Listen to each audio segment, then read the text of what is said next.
നാളുകളുടെ കാത്തിരിപ്പിന് ശേഷം ഇന്ന് ആ ദിവസം എത്തിയിട്ടുണ്ട്. തലേ ദിവസം തന്നെ നമ്മൾ SM സ്ട്രീറ്റിൽ പോയിട്ട് അതിന് വേണ്ടിയുള്ള കാര്യങ്ങളൊക്കെ വാങ്ങിച്ച് രാവിലെ എഴുന്നേറ്റ് പോയിട്ടുള്ളത് ബ്യൂട്ടി പാർലറിലേക്കാണ്. മുഖത്ത് കുറച്ച് മെന വരുത്താനുണ്ടായിരുന്നു.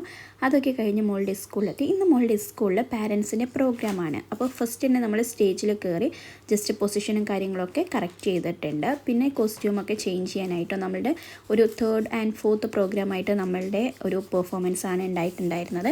അതുകൊണ്ട് നേരത്തെ തന്നെ കോസ്റ്റ്യൂമൊക്കെ മാറേണ്ട ആവശ്യമുണ്ടായിരുന്നു. അങ്ങനെ കോസ്റ്റ്യൂമും കാര്യങ്ങളൊക്കെ മാറി ഒരു ഫ്യൂഷൻ ഒപ്പനയാണ് വന്നിട്ട് നമ്മൾ ചെയ്യാൻ വേണ്ടിയിട്ട് പോകുന്നത്. പക്ഷേ അതിൻ്റെ ഡ്രസ്സിങ്ങൊക്കെ നമ്മൾ ചെറുതായിട്ടൊരു വെറൈറ്റി പിടിച്ച് കൊണ്ടുവന്നിട്ടുണ്ട്.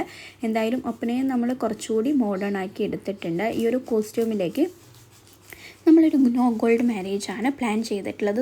സിൽവർ ആക്സസറീസൊക്കെ വെച്ച് കോസ്റ്റ്യൂമിനെ ഒന്ന് പെയർ ചെയ്തെടുത്തിട്ടുണ്ട്. എന്തായാലും ഈ ഒരു പെർഫോമൻസ് എനിക്ക് ഭയങ്കരമായിട്ട് ഇഷ്ടപ്പെട്ടു. ബിക്കോസ് കുറേ നാളുകൾക്ക് ശേഷമാണ് ഞാൻ സ്റ്റേജിൽ കയറുന്നത്.